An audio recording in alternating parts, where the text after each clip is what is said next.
Her name is Hazel. She's the child of two parents from opposing sides in a long and bloody war. Her family has survived countless attacks and has been endlessly hunted across the universe. Hazel has seen wonders and can do wonderful things. She's met amazing people who have stood by her family's side, and others who have opposed them fiercely. Hazel started out as an idea, but ended up as something more. Not much more, to be honest. It's not like she grew up to be some great war hero, or any sort of all-important savior. But thanks to her parents, she at least got to grow old. Not everybody does. Number 8. Saga. Alright, so, doing that little bit of recap alone really bummed me out there for a second, but let's talk a little bit about Saga. I have talked about this series before, and we've recapped and reviewed at this point about half of it. But it's been a long time since we've caught up with this series. As of 2018, it is 54 issues deep, and the last issue I reviewed, I believe, was somewhere around 29. So we've come a long way since then, and I have to say, it's been a big journey. I actually did have to catch up on last year's batch of Saga comics, and I really enjoyed the ride. I kind of knew what to expect. I couldn't have avoided at least some of the spoilers going into it, but I was still hit pretty hard by some of them, because I didn't fully expect what I got. And the slew of 5 issues published last year of Saga are heartbreaking, deeply moving, and emotionally sincere on a level that I don't think compares to almost anything else on the best of list of 2018.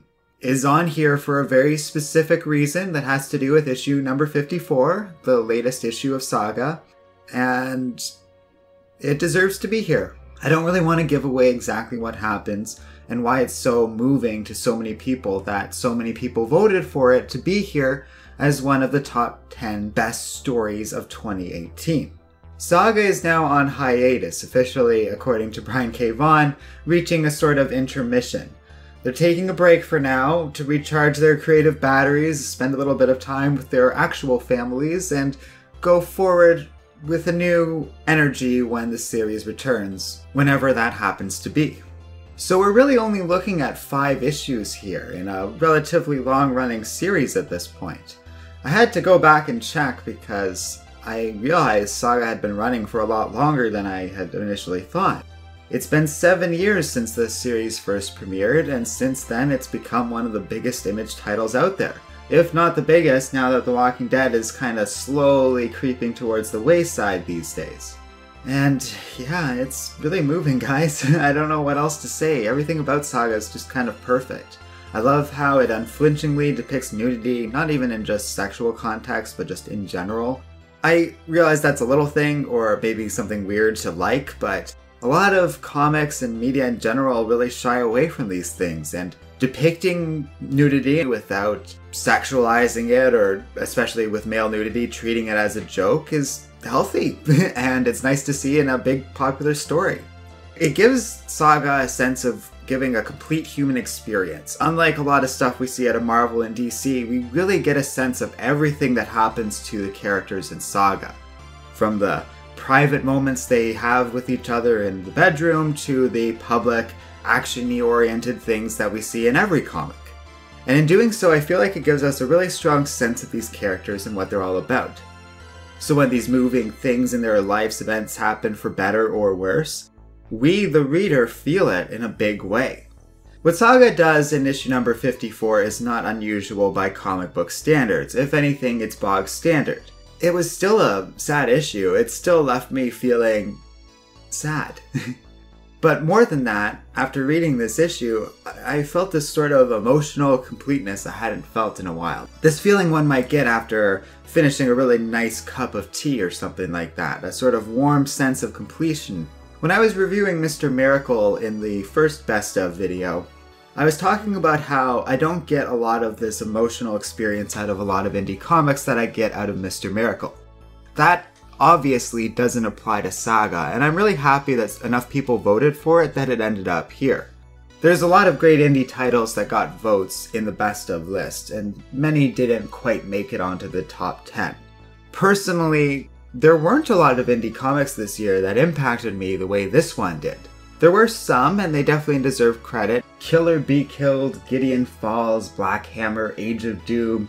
Everything about Saga is just so cool. Fiona Staples' unique art still remains on point and just so well done. I love how Hazel's narration is just sort of presented flush with the actual artwork without any caption bubbles or anything like that, while for dialogue we rely on the typical caption balloons for that sort of speech, though the lettering uniquely changes depending on who's talking and under what circumstances.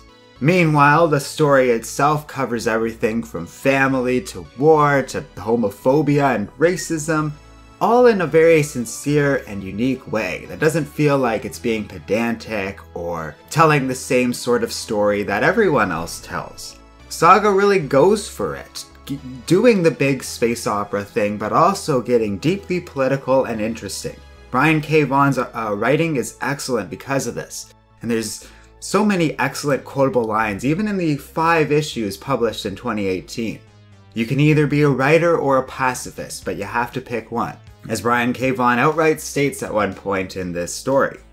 And that's a perfect summary of everything that this story is about, being deeply political but also focusing on the family aspects of it and how this family is affected by the politics, making all of those ideas real and palatable in a fantastical and wonderful setting at that. The creativity behind this whole thing is insane. How Brian K. Vaughan thinks of all this stuff and how Fiona Staples is able to put it so effortlessly into form is amazing and something to really behold. That raw creativity is something that is rare and is rare across all media. Even the best of indie comics struggle with this sort of world building that these two, Fiona Staples and Brian K. Vaughan, make it seem like it's something they can do without issue or difficulty. And that's a wonderful thing. If you haven't checked out Saga yet, or if you're behind, now's the perfect time to catch up or start getting into it. You can't fall any farther behind right now because there aren't any new issues coming out at the moment. Because you're missing out if you're not reading this comic, to be honest. It's really good and worth your time. So thanks for watching. Let me know what you guys think in the comments section below, and next up we're gonna go on to the worst side of things. With the comic book series so bad, it is going to be fascinating to talk about. Honestly, going from Saga to what's next is gonna be a real trip. I cannot wait. So stay tuned for that. Thanks for watching, and don't forget to like, subscribe, and keep reading comics.